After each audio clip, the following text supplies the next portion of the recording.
So, you know, this is going to be a no BS review. This is purchased with my own money. Nobody sent me this telescope. It's not just going to be lots of flowery, nice camera pans of the telescope. I'm actually going to talk about what it's good at and what it's not good at.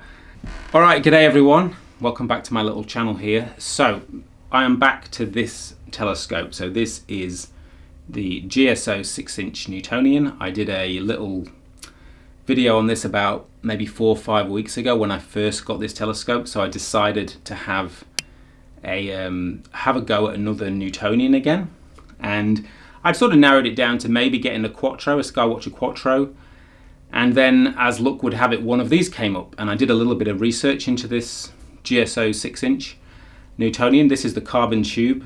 This is a carbon tube version, and I found out that it's actually the same telescope as the Apertura CarbonStar. Okay, so I thought, you know, what the hell, let's have a go. I'd fancy to go at a Newtonian again because I have a bit of a love-hate relationship with my first Newtonian, which was a Skywatcher 150 PDS, an f5.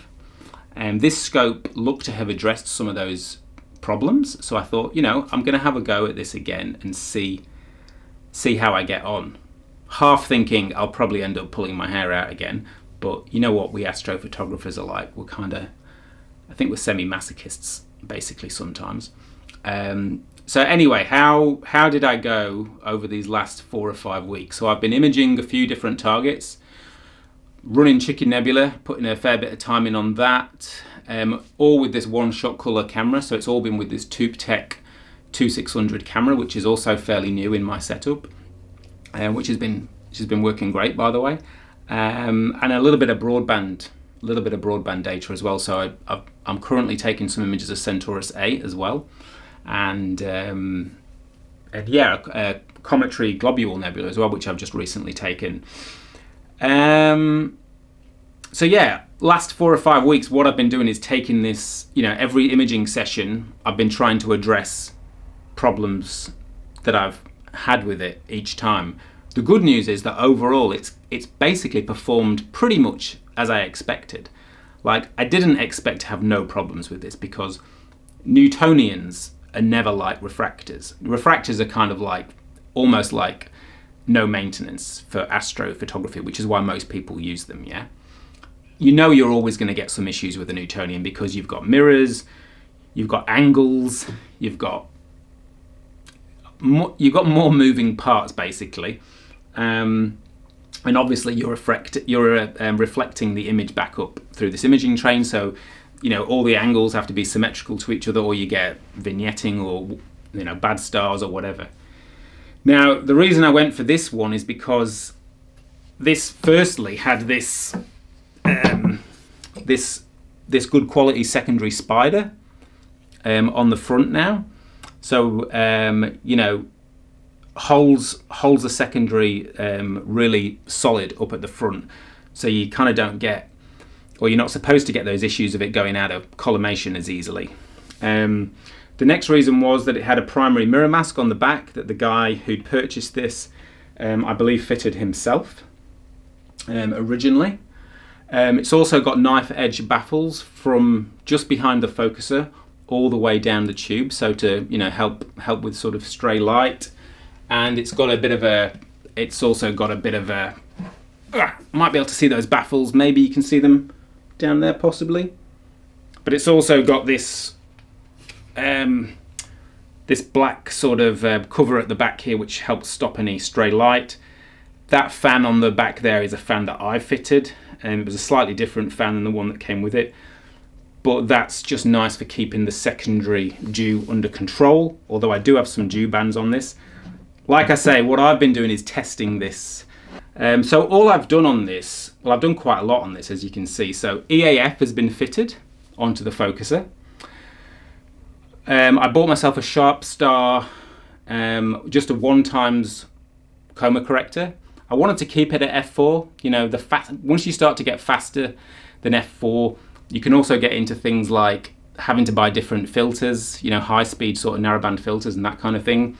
And also things like collimation become more critical. So I thought, you know what, f4 is pretty good. I'm happy to keep it at f4. I did consider the Star Arizona have I think it's a 0.6 something reducer for this, which would make it super fast, but I'm sure it would also bring a few issues with it as well. I've put this SV Bony guide scope on. I think it would be nice to have an OAG on here, but this is working okay for now. I'm getting pretty good guiding. And I will say that I've had this both on the HEQ5 Pro mount, and I've actually had it on my NEQ6 or EQ6R Pro mount, sorry. I've actually recently got rid of my Ioptron mount and just having some issues with it for astrophotography. But both of those two mounts handles this weight perfectly fine. So I can get 0.6, sort of 0.6 RMS guiding, no problem, whether it's the HEQ5 Pro or the EQ6R Pro, okay? So definitely no problems on a medium weight mount for this sort of thing, or a slightly heavier mount, yeah? So that's the guide setup there. Now you'll notice I had one of these Losmandy D plates sitting around, so I've attached this to the top because it enables me to attach my Farpoint Astro handle here, which just makes these sort of cumbersome telescopes like Newtonians or Schmidt-Cassegrains, makes them so much easier to carry around when you have to put them on and off every night like I do. So then on top of that, I've also attached this dew controller here. So I have got dew. I've been experimenting night on night with the dew. I have got a dew band here around the primary mirror, and like I said, I've been trying out a few different things. I'd say the biggest problem, or the one problem I've found, is that the secondary on the front has a few dew issues, okay? So that's the one thing that I've found where dew has been a little bit of a problem. Now, just to continue, I've just got this. So this is a little dew, this is a little homemade dew shield that I've made myself. It just sits on the front there, and it certainly helps out with the dew. It can also help a little bit with sort of, any sort of light pollution sources that might be close, but for dew, I put this on the front. I've just made a little cutout there so it goes around the focuser. I might buy a slightly better one than just this homemade one eventually, but I find that with the combination of a fan here on the back works really well for dew. And somewhere, oh, here it is. So what I've got here is a little 10,000 milliamp battery, and all I do is I just use a 3M clip to stick that on there, click that on the back, and then I just put this USB cable that pushes a bit of air through the telescope. And the last time I tried this, which was only 2 nights ago, I found that the secondary was fine when I checked it the next morning, so I had no dew on the secondary, and that was basically just using the dew shield and the fan here on the back, and I had no issues. Primary mirror, no problem. I do have my big dew band here around the back of the primary. I probably don't need it, to be honest, but I've got that there. I did have issues one night with a little bit of dew on the actual filter itself, which I thought was a little bit strange. So I do have another dew strap here, and I did put that around my filter drawer just in case. I've not tested that again since, so I'm not sure if that was a one-off. But yeah, Newtonians, you do have to be a little bit more aware about dew. You can of course put a heater on the secondary mirror, but for me personally, I think I prefer the idea of just a fan at the back. It's just kind of a bit neater. What else have we got happening here? So that's pretty much everything on that side of the telescope there. Like I said, I've been using the ToupTech camera with this. Now, the pro is of this whole setup is it has pretty much performed, it's pretty much performed, which was good, as I've expected. It definitely has some weak points, but having done astrophotography now for a few years, I was definitely not expecting this to perform the same or as easy as a refractor. It definitely holds collimation pretty well. So, I've moved this around a fair bit, and it holds collimation much, much, much better than my old Skywatcher 150 PDS. No doubt about that. I think the whole thing is a lot more rigid, and this secondary spider obviously helps a lot. The EAF works well, But I think that's probably the main talking point for this telescope. This focuser, this GSO linear bearing focuser, I knew buying this that people had complained about this focuser. And sure enough, I think it's probably the one disappointment about this, whether you buy the Apertura CarbonStar or this GSO one, it's the same focuser that comes with it. This GSO Crayford linear bearing focuser, it doesn't really matter how hard you tighten this tensioning screw up. If you put a bit of weight on this, it will move the draw tube on the focuser. And you don't need to put a lot of weight on it as well. So I was kind of surprised, especially considering I've just got my one-shot colour setup here and a filter draw.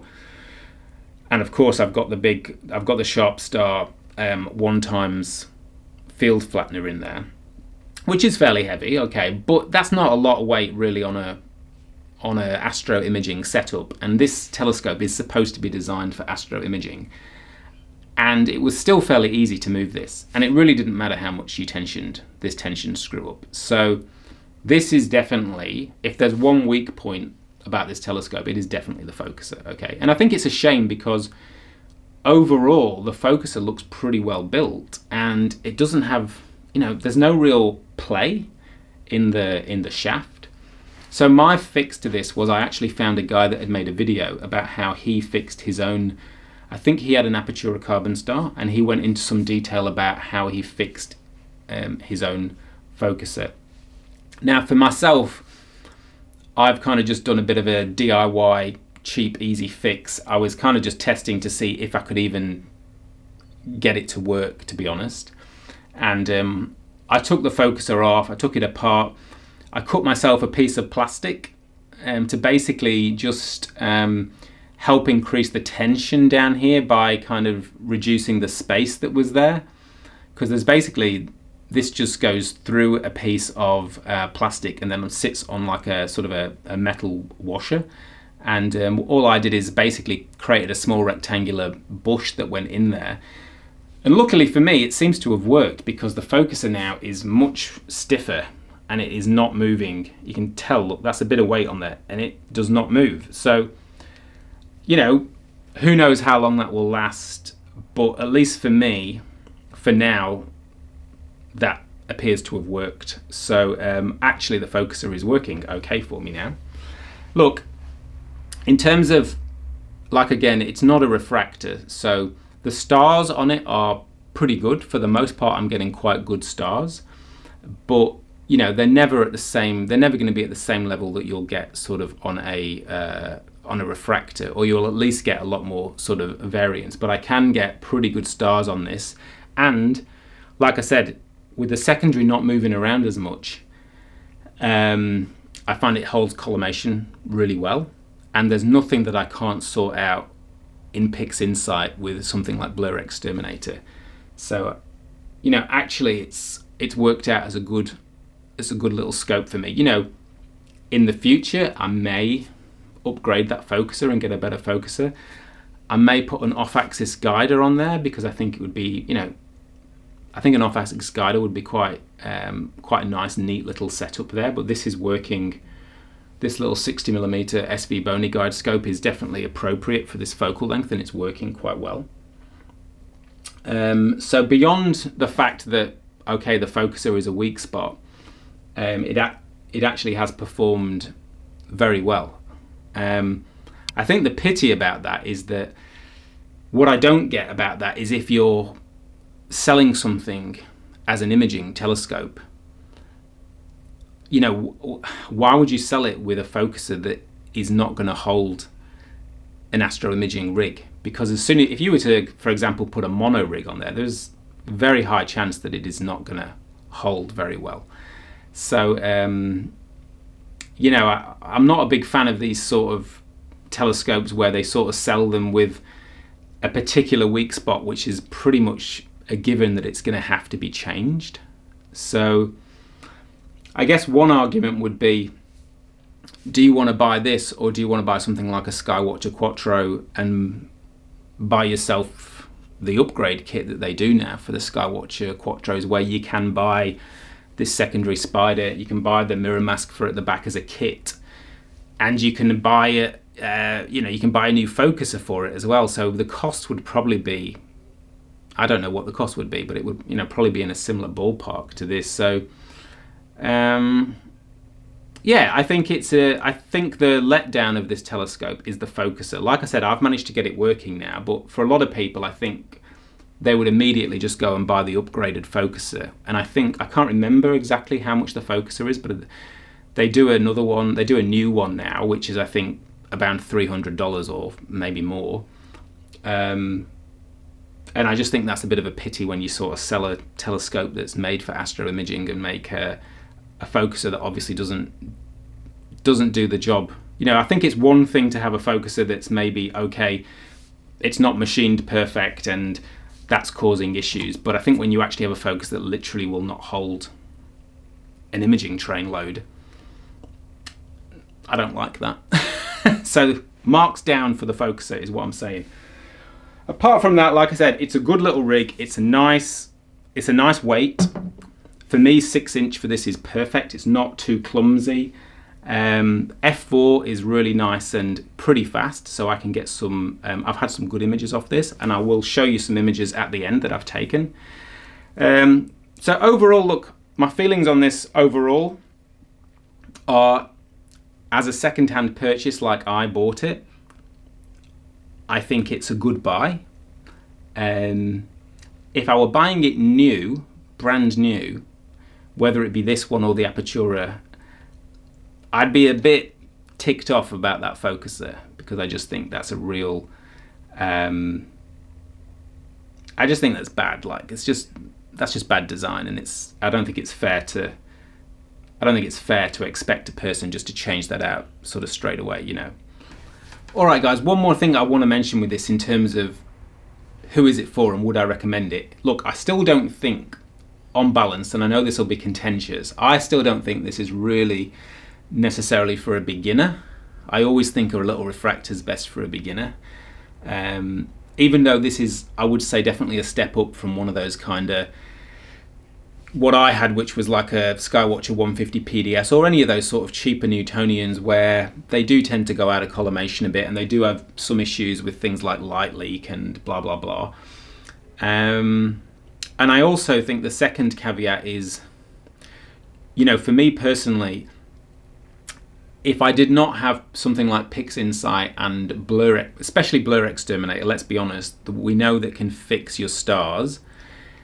So if you don't know, Blur Exterminator is a program that most astrophotographers will use in order to, fix any issues with your stars. And, a few years ago when I had a Newtonian and Blur Exterminator wasn't around, I used to have a bit of a nightmare with the stars especially.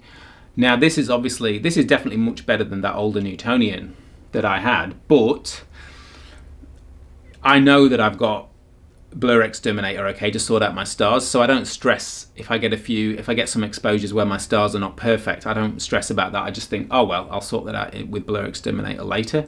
So I do think there's those couple of caveats there. I think this is more for someone who is a bit experienced, knows how to use sort of Blur Exterminator, which I know is a cost as well, and probably somebody who is also gets that they're going to have to change out that focuser.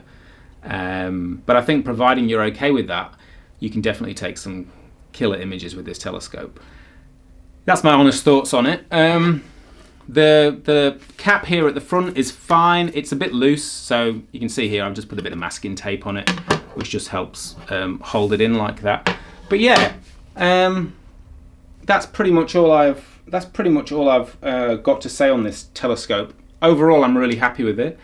I'm definitely going to keep this telescope because I find these little Newtonians a lot of fun like this.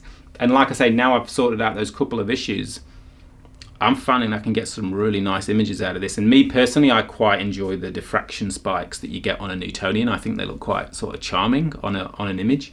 So yeah, I'll definitely be keeping this and having a lot of fun with it. The one-shot color setup for me with a couple of duo narrowband filters in this, you can get some really cool images. So yeah, that's pretty much all I've got on this one, guys. I hope that was some use if you are looking at one of these, and it's definitely a very capable little telescope if you're willing to put up with those few issues, or work out your own workarounds for it.